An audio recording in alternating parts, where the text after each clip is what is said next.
The Toronto Blue Jays have done a lot of different things this offseason, some surprising trades and whatnot. But the one remaining question mark, and we did a video earlier, is who will be the fifth starter? There was going to be some in-house competition. We'll get to that in a minute. Welcome to Clemhawks. I'm Gillis TV. And if you're new to the channel and don't mind anything MLB related, make sure you hit that subscribe button as we are on our goal to 4,100 now. We're 75 away.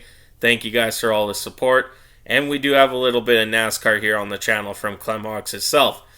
Now, the fifth starter has been a question mark pretty much all offseason because we didn't trade for anyone. We signed Chris Bassett to be the fourth guy, but we didn't really fill in that fifth hole. And it was kind of arguably that Mitch White, Kikuchi, or maybe a rookie could come in and sweep that spot out, with Ryu still being injured too. Believe June to July is the range they're hoping he get back, but could be longer, could be shorter, but that is the time frame for Ryu.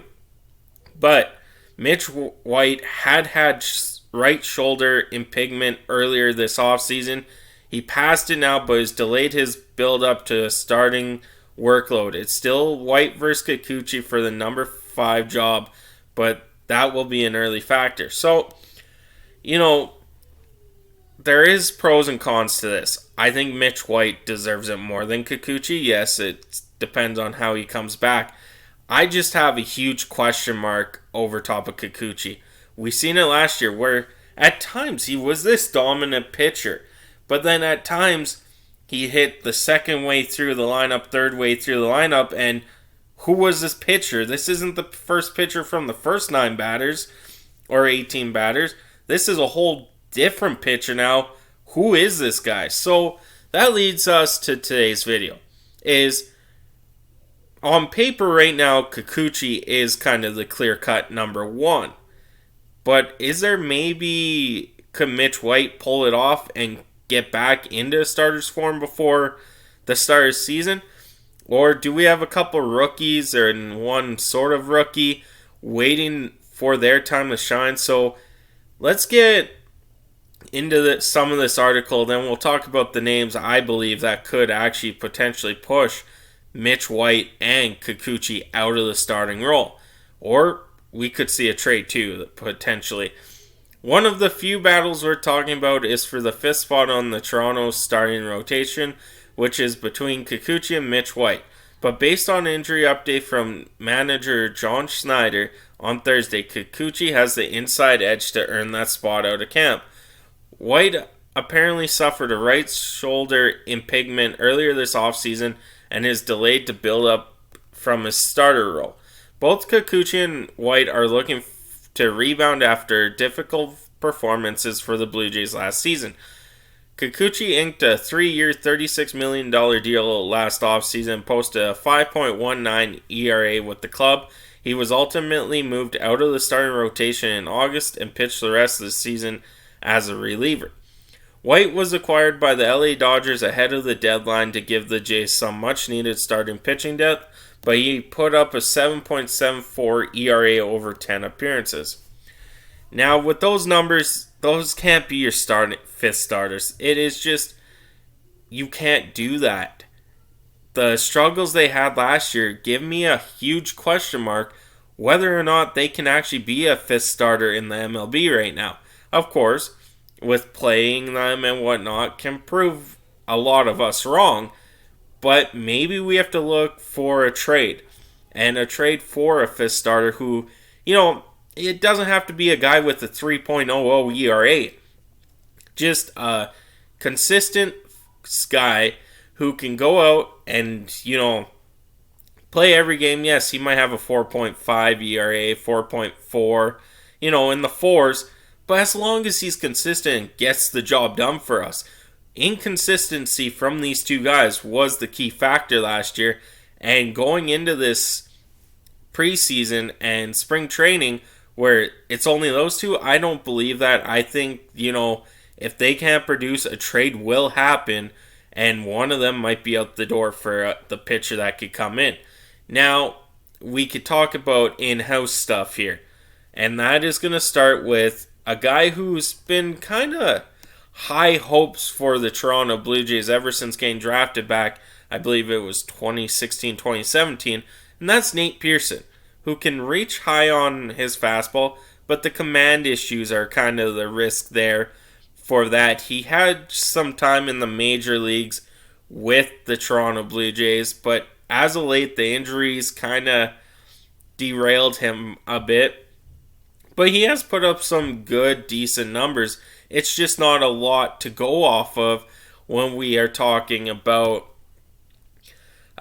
Nate Pearson, where in 2 major league seasons, he's 2-1 with a 5.18 ERA in 17 games played. He was coming out of the bullpen for a bit.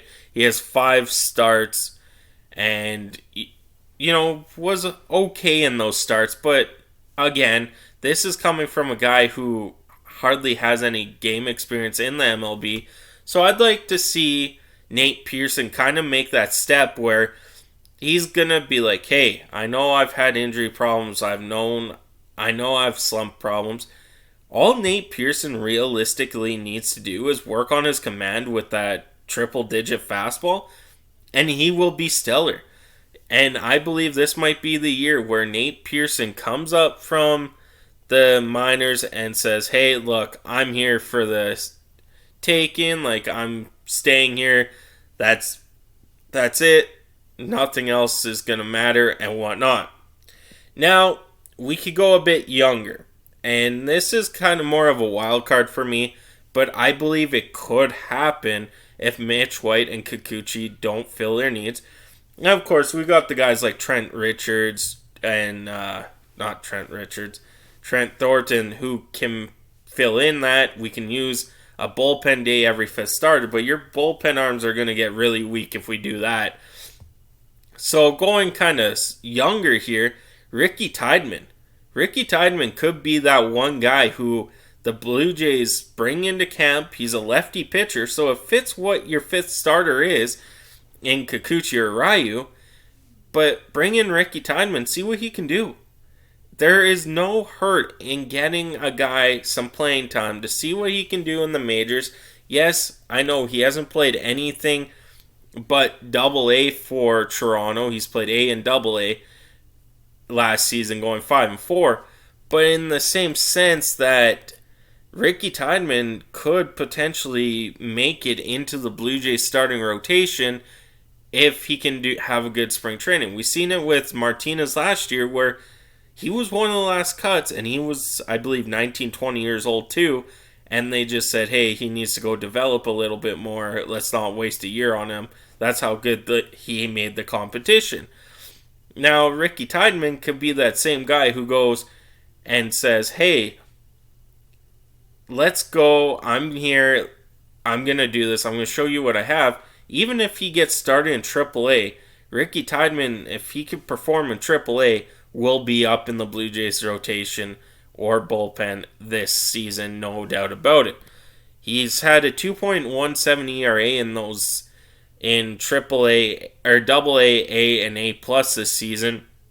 Going 5-4, he started 18 games. He pitched 78 innings, giving up 39 hits, 22 runs, 19 earned. He only gave up 3 home runs and only walked 29 guys. He is a good strikeout pitcher. He had 117 strikeouts in 78 innings. I know we're talking about A+ ball, but he's 20 years old playing with some 28 years old, 22-year-old players. It's not the majors, but it's also not the low-end type of teams we are seeing when it comes to the minors, because they have some good players down there. It's all the players that teams hope are going to turn out.